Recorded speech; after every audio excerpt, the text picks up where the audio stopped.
Apa kabar? Luar biasa. Wih, mantap. Sebentar ya, Jos udah pas posisi? Oke. Ya mulai minggu ini yang kita upload di YouTube hanya khotbahnya saja. Karena kita lihat di CCR juga yang mereka upload di YouTube itu hanya khotbahnya saja. Karena saya juga nggak yakin kalau misalnya ada orang melihat misalnya ibadah kita liturginya kemudian melakukannya juga di rumah. Yang pasti firman Tuhan itu harus sampai, ya kan? Kalau mereka mau mengalami liturginya boleh hadir di gereja. Sekali lagi terima kasih untuk Pink, yang tadi Pink bukan ya? Bukan, oke. Untuk Youth Emphasize Sunday setiap akhir bulan, untuk anak-anak muda kita kasih kesempatan untuk tampil, boleh melayani Tuhan. Boleh kasih tepuk tangan sekali lagi. Oke, dan pagi hari ini kita kembali belajar dari kitab Matius. Dan beberapa minggu terakhir kita belajar dari Matius. Dan pernah nggak merasa dipuji orang kemudian setelah itu dibanting? Dan ini yang terjadi dengan Petrus. Minggu lalu kita belajar, wah luar biasa Petrus, ya kan? Dan Tuhan berikan janjinya. Kemudian Yesus berkata, "Nyala kau iblis." Wah, ini hal yang dari seorang Yesus mengatakan, "Nyala kau iblis." Nah, Yorin sudah mulai besar, dia sudah tahu nonton YouTube, dan dia tiba-tiba nggak tahu kenapa dia cari channel cara mendidik anak, jadi orang tua yang baik. Lalu dia ajarin saya, "Pak, ini cara jadi orang tua yang baik. Nomor 1, ada 10 loh Pak, Bapak harus dengar," katanya. Salah satunya nggak boleh marah, katanya. Yesus pernah marah loh di Alkitab, bilang seperti ini loh. Masa Yesus seperti itu? Dia nggak bisa terima. Kenapa? Karena yang diajarkan di sekolah minggu, Yesus baik, superhero, ya kan? Sayang kita semua. Tiba-tiba dia melihat realita Yesus yang berkata, "Nyala kau iblis," gitu. Dia tidak bisa terima. Masa itu tertulis gitu. Siapa tahu kita juga seperti Yorin, tidak bisa menerima kemanusiaannya Yesus. Ya, wah ini kok susah diterima. Tapi sebelumnya, mari terlebih dahulu kita bersatu di dalam doa. Ya Bapa, kiranya firman-Mu berbicara kepada setiap kami dalam nama Bapa, Putra, dan Roh Kudus. Amin. Saya ke atas ya, karena masih nampak ya sih. Thank you, Priscil. Priscil ini memang jiwa pelayanannya itu ya, luar biasa. Nah, Yesus memarahi Petrus. "Nyala iblis." Tadi dipuji sebelumnya minggu lalu, ya kan? "Maka engkau akan memberikan kunci kerajaan surga. Apa yang kau ikat di bumi terikat di surga, dan kau lepaskan terlepas di surga. Aku akan membangun gereja, membuka pintu alam maut." Wah, keren Petrus. Petrus gitu loh. Kemudian Yesus berkata, "Nyala kau iblis." Wah, mengapa Yesus marah itu? Mengapa Yesus marah itu? Kita baca di ayat 21 sampai 23. 1, 2, 3. Sejak waktu itu Yesus mulai menyatakan kepada murid-muridnya bahwa ia harus pergi ke Yerusalem dan menanggung banyak penderitaan dari pihak tua-tua, imam-imam, kepada ahli-ahli Taurat, lalu dibunuh dan dibangkitkan pada hari ketiga. Tetapi Petrus menarik Yesus ke samping dan menegur dia. Katanya, "Tuhan, kiranya Allah menjauhkan hal itu. Hal itu sekali-kali tak akan menimpa engkau." Maka Yesus berpaling dan berkata kepada Petrus, "Nyala iblis, engkau suatu batu sandungan bagiku, sebab engkau bukan memikirkan apa yang dipikirkan Allah, melainkan apa yang dipikirkan manusia." Ini artinya isi Yesus menyelamatkan saudara dan saya sangat teramat penting. Yohanes 3:16 berkata, "Karena begitu besar kasih Allah akan dunia, maka Allah mengaruniakan anaknya yang tunggal." Jadi misi Yesus sangat teramat penting. Tapi bagi Petrus, bagi dia ini cilaka. Kenapa? Karena tadi saya bilang Mesias anak Allah hidup, masa dia mati? Nggak lucu ini. Apa kata dunia? Dengan semua mujizat nanti siapa yang mengikut kami, siapa yang percaya kalau Yesus sampai mati?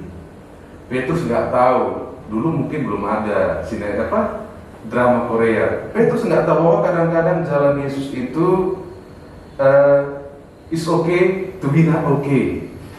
Iya, jalan Yesus itu karena kan masa anak Allah mati, disiksa, dipermalukan. Tapi itulah cara Yesus. Itulah cara Allah.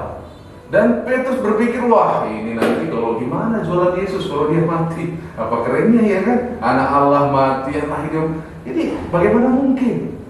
Yesus memikirkan caranya. Nah, pertanyaannya, bukankah kadang-kadang juga kita berpikir bahwa Tuhan itu harus mengikuti cara kita? Kita berpikir bahwa Tuhan itu adalah checklist untuk semua daftar keinginan kita. Wah, mau ini checklist Yesus di situ. Mau ini checklist. Kalau tidak jadi, maka kita bingung. Kenapa? Karena sebelum pandemi ini yang kita doakan, wah aku pengen ini Tuhan dan lain sebagainya. Kita masuk di musim ini, di musim yang semuanya mengalaminya, kita agak bingung. Karena kita lihat gereja juga mengajarkan kan, successful, keluarga Allah yang sukses. Dan kita masuk di masa ini, kita jadi nggak mengerti. Kenapa? Karena Tuhan membawa kita masuk di masa yang sulit. Dan kalau kita baca Alkitab, Tuhan juga membawa orang Israel ke Mesir, jadi budak di sana dan melalui padang gurun. Kalau dipikir-pikir ya untung nggak angkatan kita ya, mengingat mereka gitu.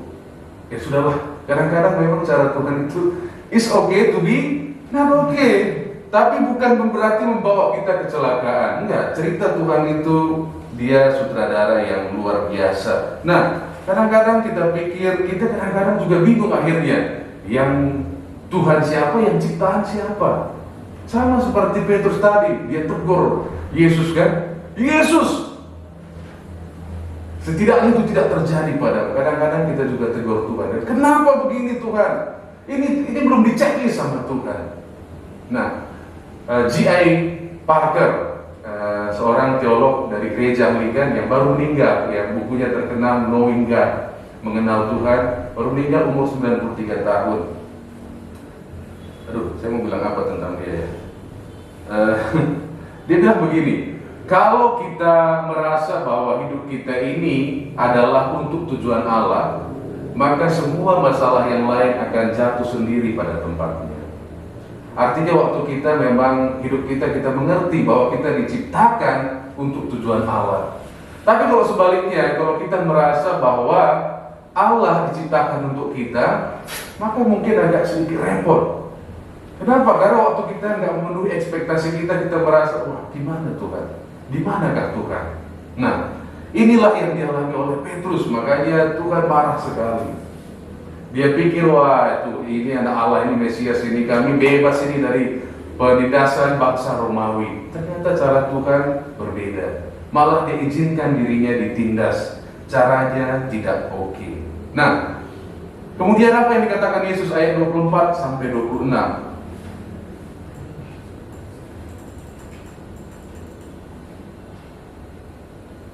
Kita baca bersama, 1, 2, 3. Lalu Yesus berkata kepada murid-muridnya, setiap orang yang mau mengikut aku, ia harus menyangkal dirinya, memikul salibnya dan mengikut aku. Karena barang siapa mau menyelamatkan nyawanya, ia akan kehilangan nyawanya. Tetapi barang siapa kehilangan nyawanya karena aku, ia akan memperolehnya. Apa gunanya seorang memperoleh seluruh dunia tetapi kehilangan nyawanya? Dan apakah yang dapat diberikannya sebagai ganti nyawanya? Jadi Yesus katakan, setiap orang yang mau mengikut aku, ia harus menyangkal dirinya, memikul salibnya, dan mengikut aku. Nah, mungkin kita berkata, iyalah, kami mengikut Yesus meskipun dalam COVID ini, kami tetap setia mengikut Yesus. Nah, pertanyaannya, bukankah COVID juga dialami oleh agama yang lain? Mungkin yang kuliah bilang, wah aku mengikut Yesus sekalipun tugas banyak, daring banyak. Pertanyaannya, bukankah juga tugas diberikan kepada agama yang lain? Nah, walaupun di peringkat itu dibedakan nggak? Yang Muslim bayarannya lebih murah, yang Kristen pengikut Yesus lebih mahal. Nggak sama ya? Sama, hujan turun, matahari bersinar kepada setiap pemeluk agama. Nah, jadi pertanyaannya, kalau kita mengikuti Yesus ini dalam hal apa sebenarnya? Yesus, dia memikul kesakitan untuk menyelamatkan saudara dan saya. Jalan yang paling hina. Agar apa? Agar rencana Bapa digenapi. Nah, pertanyaannya, rencana Allah itu apa? Agar segala bangsa menjadi murid Tuhan. Dan menjadi pengikut Yesus bukan hanya mengenai penderitaan kita. Wah, aku begini nih, yang mungkin jomblo juga merasa ini aku mengikut Yesus, sekalipun jomblo mengikut Yesus. Nah, yang Muslim juga banyak yang jomblo. Lalu apa bedanya? Ya kan?